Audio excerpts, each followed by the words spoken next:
Hello everyone, कैसे आप सब।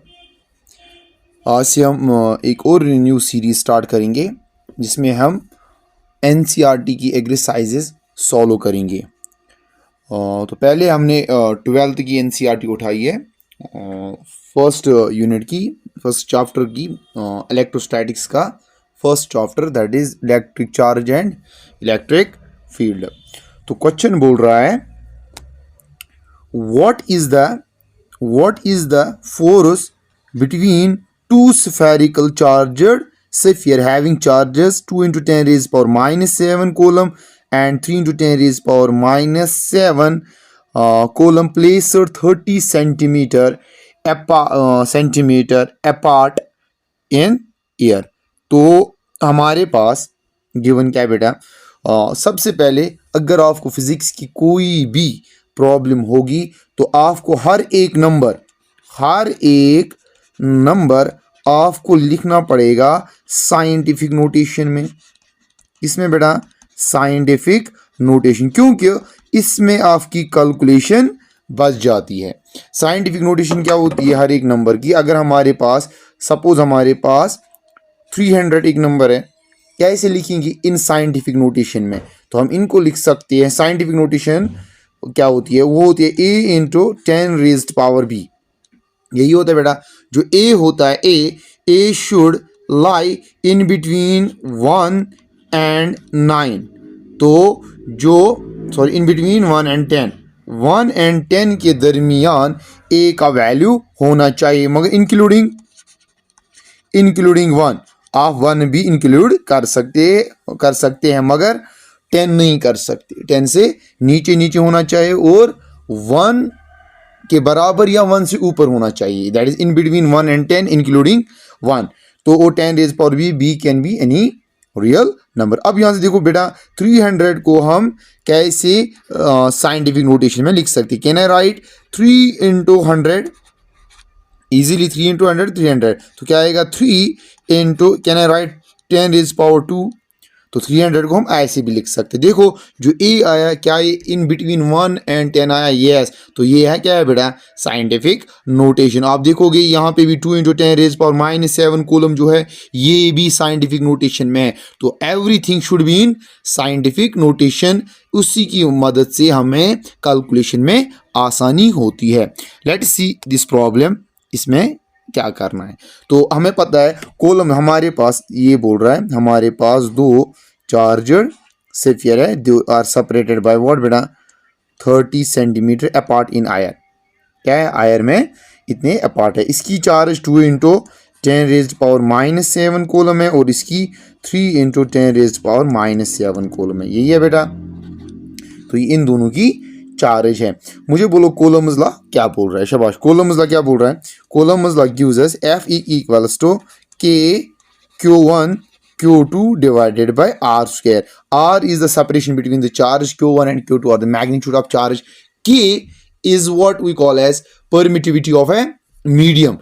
एक मीडियम में परमिटिविटी कितनी होती है इलेक्ट्रोस्टैटिक अट्रैक्शन या रिपल्शन की, इंट्रैक्शन की। जो ये के है ये मीडियम टू मीडियम वैरी होता है। और ईयर के लिए ये हमने देखा है के जो है के is 9 into 10 raised power 9 newton metre square पर coulomb square in vacuum free space या ईयर में ये इसके बराबर होता है। तो ये यहीं से कह रहा है इन आयर। तो क्या आएगा बेटा, तो हम लिख सकते हैं जो F हमारे पास है,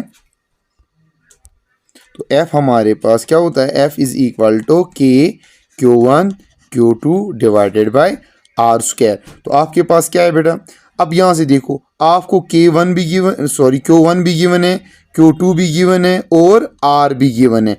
फर्स्ट ऑफ ऑल हर एक चीज SI यूनिट में होना चाहिए और साइंटिफिक नोटेशन में। अगर हम R की बात करें, R किसके बराबर है बेटा 30 सेंटीमीटर। तो फर्स्ट ऑफ ऑल इसको कन्वर्ट करना है SI में, तो 30 डिवाइडेड बाय 100 मीटर आएगा।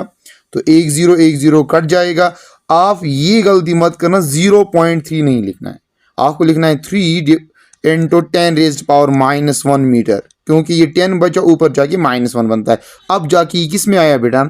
साइंटिफिक नोटेशन में। जब साइंटिफिक नोटेशन में आता है तो हमारा काम आसान हो जाता है। तो एफ क्या आएगा? Therefore F comes out to be, K का वैल्यू क्या है? एस ये फ्री स्पेस में या आयर में, डेट इज 9 × 10⁻⁹। Q1 का कितना है? 2 × 10⁻⁻7 इंटू Q2 का 3 × 10⁻⁻7। This is given. और R कितना है बेटा? 0.3। वो वैसे भी रिजल्ट निकलेगा मगर आसान साइंटिफिक नोटेशन से होता है। तो क्या आएगा? R के बदले 3 × 10⁻⁻1 का होल स्क्वायर। अब सॉल्व करो। F किसके बराबर आएगा बेटा? ये आएगा, पहले नंबर को लिखो, क्या क्या नंबर है? 9 × 2 × 3, फिर 10 पावर को लिखो, वो क्या है? 10⁻⁹ × 10⁻⁻7 × 10⁻⁻7 होल डिवाइड क्या है बेटा? ये स्क्वायर है तो क्या जाएगा? तो 3 2s that is 3 square into 10⁻⁻2 आएगा, क्योंकि 2 इसका पावर है। तो कैसे करेंगे बेटा ये? Let's take, let me change the colour of this pen. That is F किसके बराबर आएगा बेटा? ये आएगा बराबर 9। अब यहां से देखो 9, हम पहले ये ना 3 स्क्वायर इससे भी कट सकता है, तो ऐसे ही लिखो आप, क्या ना right? 9 × 2 3 that is 6 into power, जब पावर ये बेस सेम होते हैं पावर एडेड हो जाते हैं, तो क्या आएगा? 10⁻⁹ -7 ये 10⁻² होके ऊपर जाके 10⁻+2 बनेगा। होल डिवाइड क्या है बेटा? 3 3 9। अब 9 और 9 क्या हो जाएगा? कैंसिल हो जाएगा। ये 10⁻² है, ये मैंने ऊपर लिया है, तो किसके बराबर आएगा? F comes out to be 6 × 10⁻⁹ में से 7 घटाओ तो क्या आएगा? 2 आएगा। 2 इट्स 2 - 7 विच इज -5, वही है बेटा। तो क्या आएगा? -5 और यहाँ से 10⁻² है, होल डिवाइड बाई कुछ नहीं है, तो क्या आएगा? शाबाश। तो F इक्वल्स टू बी 6 × तो -5 + 2 तो -3 न्यूटन आएगा। तो ये फोर्स क्या अट्रैक्टिव होगा कि रिपल्स होगा बेटा? अब ये डिपेंड किस पे होता है? ये चार्जों पे डिपेंड होता है। अब यहाँ से देखो हमारे पास जो चार्ज 2 है, ये भी पॉजिटिव चार्ज है, ये भी पॉजिटिव चार्ज है, तो it is the force of repulsion between them. It is a force of repulsion between them. How much? It's 6 × 10⁻³ newton. तो आप ये याद रखो, जब भी हमारी कैलकुलेशन होनी चाहिए तो हर एक चीज़ SI में होना चाहिए, और that depends upon options as well. अगर ऑप्शन में कोई भी यूनिट होगा, जिस यूनिट के हिसाब से आपका आंसर होगा तो उसी यूनिट के साथ जाना पड़ता है। तो mostly it is in SI system, तो हर एक चीज़ SI सिस्टम में होना चाहिए, प्लस हर एक वैल्यू जो है वो साइंटिफिक नोटेशन में होना चाहिए, तब जाके आपकी कैलकुलेशन इजी बन जाती है। अगर मैंने यहाँ जो ये मैंने R लिया, अगर मैंने 0.3 लेता तो मुझे कैलकुलेटर की ज़रूरत पड़ती। तो दिस मीन्स अगर आपको ये क्वेश्चंस करने हैं, फर्स्ट ऑफ ऑल आपको first thing is every quantity जो भी उसका वैल्यू होगा वो साइंटिफिक नोटेशन में होना चाहिए, तो उससे हमारी कैलकुलेशन आसान हो जाती है। तो what is that? F comes out to be 6 × 10⁻³ newton. तो मैं एक और बात बताऊंगा। लेट्स अगर हमारे पास, हाँ, और एक 2-4 पॉइंट्स आप याद रखोगे। अगर एक होता है हमारे पास मिली मतलब 10⁻³ के साथ मल्टीप्लाई करना है, मिली मतलब 10⁻³ फिर अगर मिली कॉलम आएगा तो 10⁻³ से उसको मल्टीप्लाई करना है। एग्जाम्पल मैं ऐसे दिखाऊंगा। अगर milli is denoted by small m, अगर मैं लिखूंगा 5 मिली कॉलम 5 मिली कॉलम, तो ये क्या है? 5 × 10⁻³ कॉलम, ये भी पता होना चाहिए मिली।